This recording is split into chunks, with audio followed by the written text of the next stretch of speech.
What's up, everybody? Welcome into another episode of Profit Picks. If you are new, we always start this show by being transparent. I know we didn't do any shows over the weekend, um, but I mean, things have just been going well lately. I think I've had 5 winning days in a row, so we'll try to keep that going here on this Monday. Vino, haven't talked to you since Friday.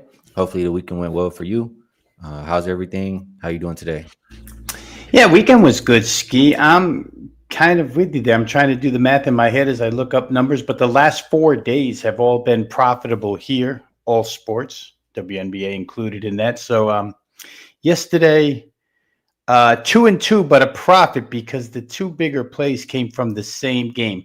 Sparks team total over, Sparks Seattle full game over. Both ends of that hit, so it was a pretty good cash on that. So happy with the way it's going, and look forward to getting into another week here. All right, let's get to it. We only have one game. It should be a quick and easy show here today. That game is Connecticut Sun at Golden State Valkyries. Opened up -9 for the Valks, down to about 7.5 everywhere right now. Same for the total. Opened up 157.5. Down the lowest I'm seeing is 154.5. So kind of all over the place for that total. For injuries, I don't see anybody on there for Connecticut. For Golden State, Mo Billings is out. Maria C is out every game. And we know Kayla Thornton has been done for the year. So it's in a couple people for Golden State, but this is a chance for them to get some revenge here, Rob. Last time these teams played, Connecticut, I believe, won by like 30. Yeah, the score was 95-64. Just got embarrassed in that one.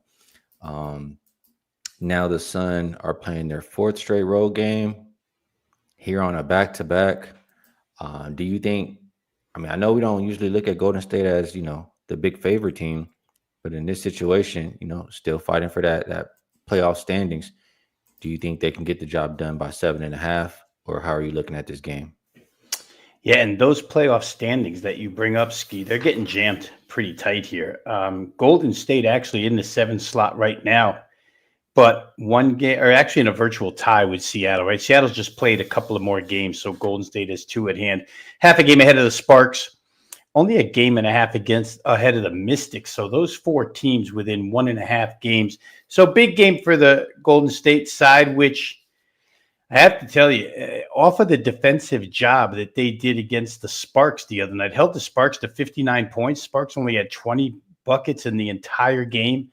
And then you see the Sparks go back out and do what they do last night to Seattle by scoring 94. And I tell you, you can hang your hat on this Golden State defense. Now, for Connecticut, and I'm usually a guy who thinks things will come back to the mean, this would be regression. In Connecticut's case, they shot 51.5% from the field last night.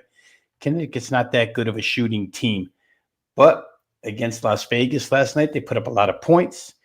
The minutes weren't that taxing, Ski, but as you mentioned, it is the 4th straight road game for them, and you just wonder if it doesn't get to them a little bit here. I know they've got some reinforcements now in the lineup with Aaliyah Edwards, who actually played last night for the first time for Connecticut.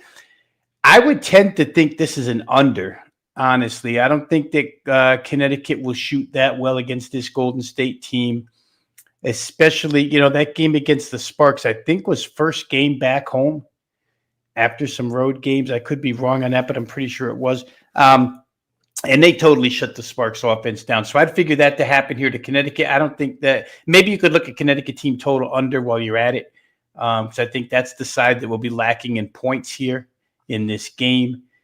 Golden State, not the straightest shooting team either, but they do put up a lot of threes. Some nights they go. I think if I had to, Ski, I would be on under. And it's been pushed that way. I think 157.5 down to 155. Yeah, it definitely is being pushed that way. I mean, I'm not gonna lie. My first thought on this game is, important game for the Valkyries. Can't lay with them. What else can we do? Bet on their defense. I mean, that's what I did last game. I had Sparks team total under, cash pretty easily. And I mentioned this in that breakdown as well. Let me see if I can get this up here. Boom. And I know I got to push the button one more time. All right, so pretty much just looking at the Valkyries and revenge spots this season, they are 8-1 to the under. Also, opponent's team totals 8-1 to the under. And you see I mean, only the aces, and that was that one spot I believe where the aces were off that embarrassing game that they, allowed 100 points in that one. But other than that, they've been holding everybody down. Now we can question, for whatever reason, unrested teams usually go over in the WNBA, whether it's the lack of defense on their side or the other team overlooking them because of the spot or whatever the case may be. They do usually go over, and you see the only one that went over was this unrested Aces team. I'm curious if we get something like that from the Sun here tonight. But other than that, I do understand trying to back Valkyries defense. Let me try to put one more on here, Rob Veno. And this one is maybe a little bit opposite of how you're looking at it. You're saying there might be some regression, but this one says different. So I don't know. It's a lot of different ways, but I'm gonna put this up there and we'll see.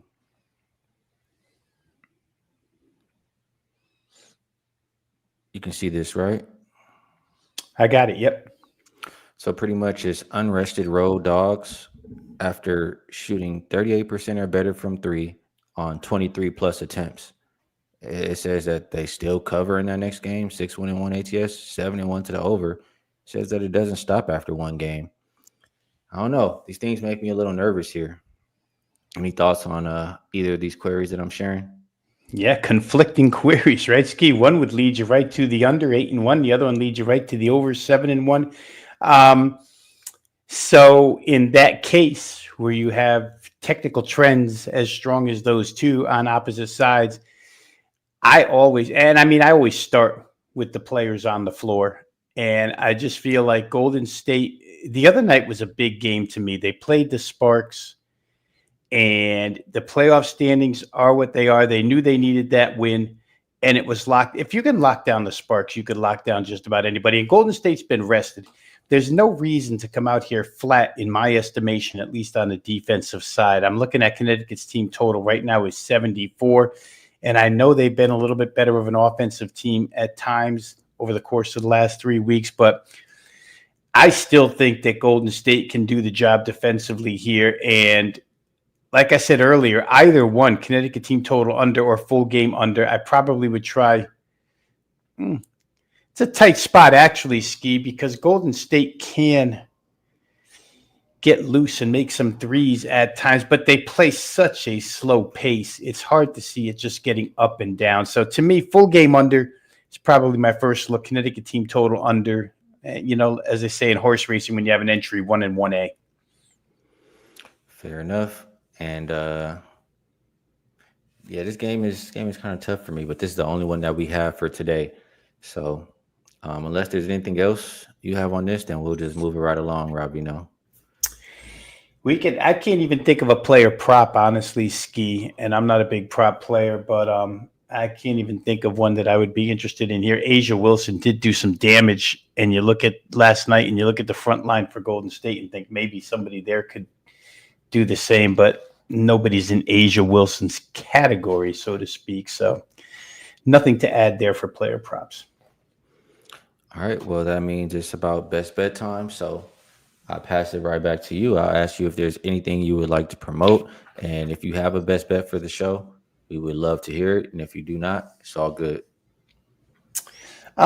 Real quick here, I will just say promotionally, I probably would like to promote, actually, Skee, for those of you who use a line service, an odd service to track game movements like Skee and I both do.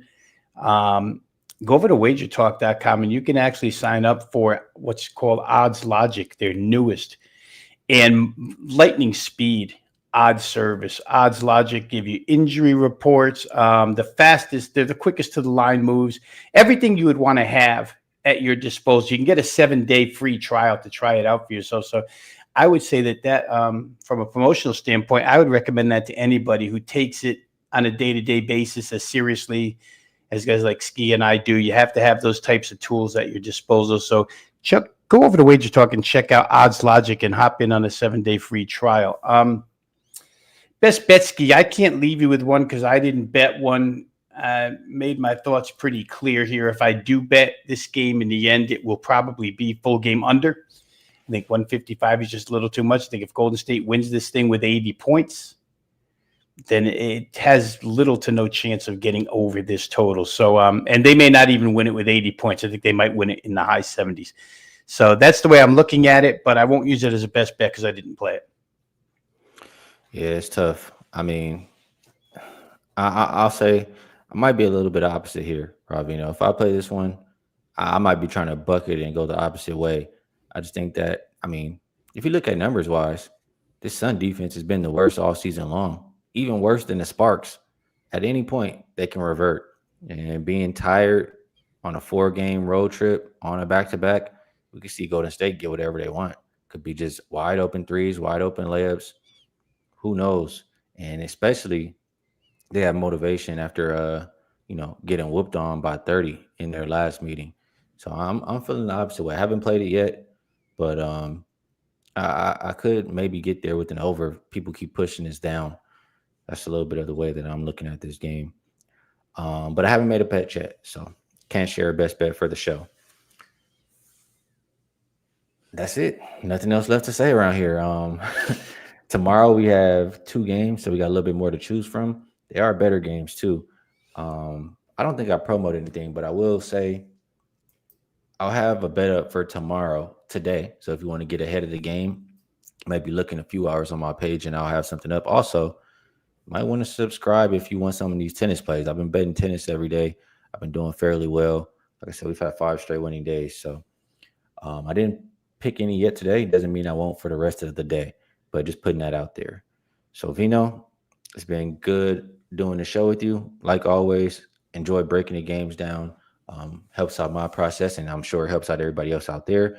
We appreciate everybody in the chat, everybody watching Twitch, X, YouTube Shorts, Kick, Spotify, Apple. Just want to let you know you're much appreciated. Like I said, we'll be back tomorrow, 10:30 a.m. Pacific Standard Time, and we will catch you guys then.